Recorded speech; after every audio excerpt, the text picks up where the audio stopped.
Kemudian ikhlas. Tadi sebutkan ikhlas. Ikhlas al-amal lillahi wahdah. Arti daripada ikhlas adalah kita beramal hanya wahdah, hanya untuk Allah. Jangan ada niat dan alasan yang lain selain untuk Allah. Kalau ada niat dan alasan yang lain selain Allah Subhanahu wa taala ketika kita mengerjakan ibadah, berarti ibadah kita bukan ikhlas karena Allah. Ya. Ada amal ibadah puasa Ramadan kemarin. Kalian puasa enggak di rumah? Puasa kan? Ya. Kita ikhlas apa enggak? Kita tanya, apa kita mengamalkan ibadah puasa 1 bulan penuh itu benar-benar karena Allah, apa karena ada sebab yang lain? Kalau ada karena sebab yang lain, bisa jadi kita enggak ikhlas itu. Mungkin anak puasa karena terpaksa, karena yang lain puasa, anak enggak enak jadinya kau enggak puasa, malu sama yang lain kalau enggak puasa. Andai kata yang lain enggak puasa semuanya, anak juga enggak puasa. Nah, berarti puasanya enggak ikhlas. Kenapa ente puasa Ramadan? Wah, di depan kamar orang tua anak sudah digantung pecutan yang besar.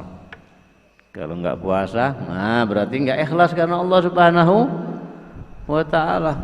Nanti sholat berjamaah di masjid, telat apa enggak? Enggak. Kenapa enggak telat? Apa takut?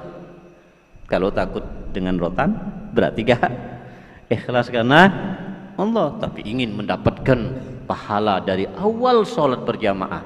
Jangan sampai telat, dari awal sudah mendapatkan 27 kali lipat pahalanya. Kalau kalian 1 rakaat terlambat, berarti 3 rakaat sisanya kalian mendapatkan 27 kali lipat, tapi rakaat pertama kalian tidak mendapatkan 27 kali lipat. Paham? Kalau terlambat 1 rakaat. Kalau terlambat 2 rakaat begitu juga, 2 rakaat tidak berjamaah, berarti 2 rakaat itu kalian tidak mendapatkan pahalanya 27 kali lipat. Nah, kalian tidak terlambat sholat berjamaah karena takut rotan, apa karena ingin dapat pahala sempurna dari Allah Subhanahu wa taala? Tinggal lihat hatinya masing-masing, karena ikhlas itu tempatnya di mana?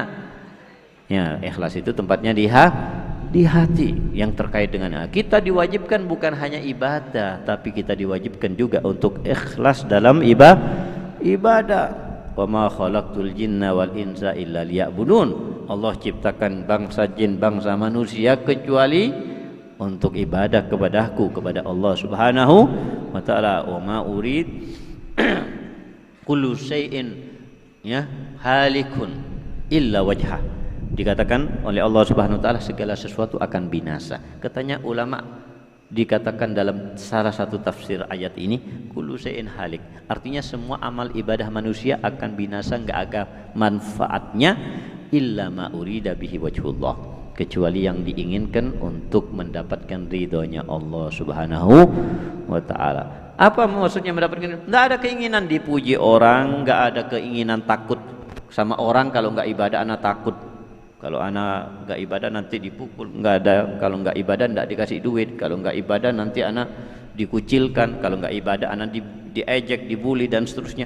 Jangan ada itu semuanya, ikhlaskan Allah. Mau orang muji, mau orang mencela, mau orang mukul, mau orang enggak mukul, anak enggak peduli dengan mereka, karena anak niat bukan ibadah untuk mereka atau takut dari mereka, tapi anak niat ibadah karena Allah Subhanahu wa taala.